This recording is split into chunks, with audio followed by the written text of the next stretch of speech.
안녕하세요. 비꼬 선생님입니다. 지금부터 선택구조, 세수 중에 큰 수 출력하기 문제 함께 해결해 보도록 하겠습니다. 먼저 문제를 이해해 보도록 하겠습니다. 자, 이 문제는 선택구조를 이용해서 숫자 3개의 대소 비교를 하는 문제입니다. 주어진 세수 중에서 가장 큰 수를 출력하면 되고요. 만약에 숫자 3개가 모두 같다면 그땐 그 수를 출력하면 됩니다. 자, 예를 들어서 5, 10, 3이 입력되었을 때 가장 큰 수는 10이기 때문에 10을 출력하면 됩니다. 자, 우선 이 문제를 해결하기 위한 선택 구조에 대해서 설명드리도록 하겠습니다. 선택 구조라는 것은 내가 어떤 조건이 있을 때 그 조건이 참인 경우에만 어떤 명령어를 수행할 수 있도록 하는 기능입니다. 자, 일단 파이썬을 기준으로 먼저 설명을 드리도록 하겠습니다. 자, 이 선택 구조를 사용하기 위해서 이제 if문이라는 것이 있는데요. 자, if 한글로 바꾸면 만약이라는 뜻이죠. 자, 사용하는 방법은 자, 우선 if를 작성합니다. 만약에. 자, 그리고 그 다음에 조건을 작성합니다. 그리고 콜론을 작성합니다. if 만약에 조건이 참이라면은 참이라면 내가 원하는 동작이 있겠죠. 어떤 조건이 참일 때만 어떤 동작을 했으면 좋겠어. 그 동작, 그 명령어를 바로 다음 줄에다가 작성해 주시면 되는데 그냥 작성해 주시면 안 되고요. 꼭 들여쓰기를 해 주셔야 됩니다. 자, 그리고 어떤 조건이 참일 때 내가 원하는 그 명령어가 하나가 아닐 때가 있죠. 그 다음에 수행돼야 될 명령어가 여러 개인 경우가 있을 텐데 모두 다 같은 크기만큼 들여쓰기를 해주시게 되면은 해당 조건이 참일 때만 동작을 하게 됩니다. 자, 근데 이제 이 조건이 거짓인 경우 그냥 끝내도 되지만 다음 조건을 또 걸 수가 있겠죠. 야, 이 조건이 거짓이야.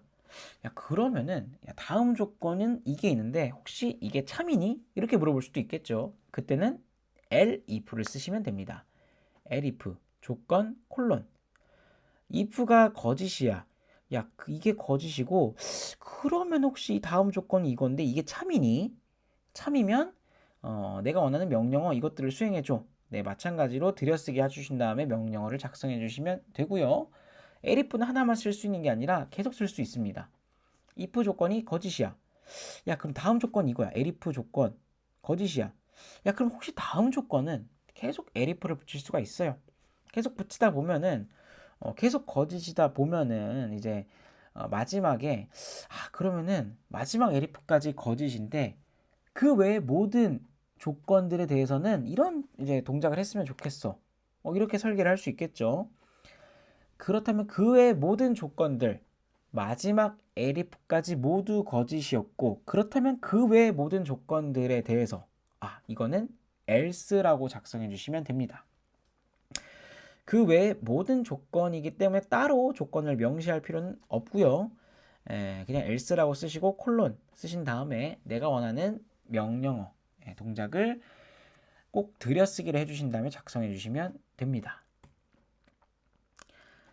자, C 언어를 한번 살펴보도록 하겠습니다. 파이썬과 거의 유사하지만 약간의 차이가 있습니다. 자, 우선 if를 쓰는 건 동일하고요. 자, 조건을 쓸 때가 조금 다른데 파이썬은 그냥 바로 조건을 쓰면 됐지만 C 언어는 꼭 이 괄호를 해주신 다음에 그 안에 조건을 쓰셔야 되고요. 파이썬처럼 따로 콜론을 작성하지 않습니다. 자, 그리고 이 조건이 참일 때 내가 원하는 동작들은 파이썬에서는 들여쓰기를 해가지고 묶었었죠. 같은 크기만큼의 들여쓰기를 해서 묶었었지만 이 C 언어에서는 그냥 중괄호로 묶어버리시면 됩니다. 이 중괄호 안에 조건이 참일 때에 해당하는 그 명령어들 조건이 참일 때 내가 수행했으면 그 명령어들을 중괄호로 묶으시면 되고요. 만약 그 조건에 따른 명령어가 하나다. 그때는 이 중괄호 생략이 가능합니다. 하나인 경우에만. 자, 그리고 파이썬에서 elif에 해당하는 것은 C 언어에서는 else if라는 것을 씁니다. else if. else 마찬가지로 이제 조건은 괄호로 묶어주시고 그리고 이 조건이 참일 때 이제 동작하는 명령어들은 중괄호로 묶어주시면 됩니다. 자, 파이썬의 else는 시언어에서 동일하게 else라고 작성해 주시면 되고요. 마찬가지로 이제 그 외의 모든 조건들이기 때문에 else는 조건을 따로 명시하지 않습니다. 자, 그리고 동작들은 중괄호로 묶어주시면 됩니다. 자, 이 문제를 해결하기 위한 변수를 확인해 보도록 하겠습니다.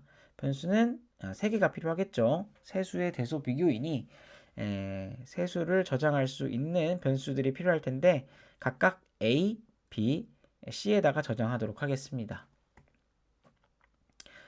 자, 이 문제를 해결하기 위한 빈칸들을 확인해 보도록 하겠습니다. 빈칸이 3개가 있는데 자, 우선 이 빈칸들을 이해하기 위해 맨 위에 있는 if문을 확인해 보도록 하겠습니다. 가장 큰 수를 확인해야 될 텐데요. 우선 A랑 B를 비교해 보고 있습니다. A랑 B랑 비교를 해서 A가 큰 경우죠. A가 크거나 같은 경우, A가 B 이상인 경우, 그럼 이제 이대로 끝내면 안 되고 또 C랑도 비교를 해봐야 되겠죠. 그 다음에 이제 안으로 들어와서 다시 한번 물어봅니다.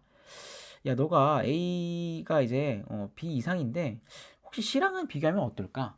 if A가 C 이상이니 B보다 더 크고 C보다 더 크면은 당연히 A가 제일 크겠죠. 그럼 가장 큰 수인 print A를 해주시면 되고요. 자, 그게 아닌 경우에는 A가 B보단 커. 근데 C보단 작다. 그럼 C가 가장 큰 수가 되겠죠. 네, 그땐 C를 출력해 주시면 됩니다. 자, 그럼 이제 그 다음 else. 야, A랑 B랑 비교했었는데 A가 B 이상이 아니야. 그 말은 B가 더 크다는 뜻이겠죠. 자, 그럼 이제 B가 크니까 그대로 B를 출력하면 안 되고요. 이때는 C랑 비교를 해야 됩니다.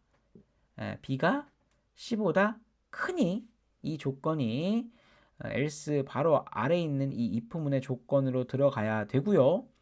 만약에 C랑 비교했는데 C보다 더 크다.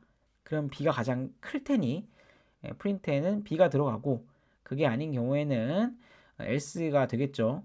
그때는 이제 C가 가장 큰 경우인 C를 출력하면 되겠습니다. 자, 이번에 C 언어를 한번 살펴보도록 하겠습니다. 네, C 언어도 동일합니다. 맨 위에는 if문 A랑 B랑 비교를 했는데 A가 큰 경우죠.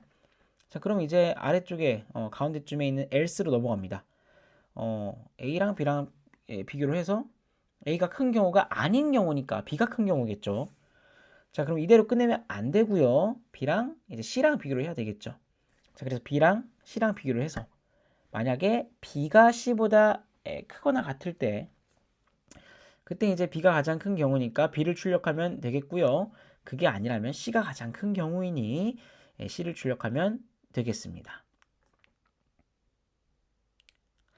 지금까지 배운 빈칸 챌린지를 복습하고 전체 코드를 작성하는 프로그래밍 챌린지를 도전해 보세요. 지금까지 빅고 선생님이었습니다. 감사합니다.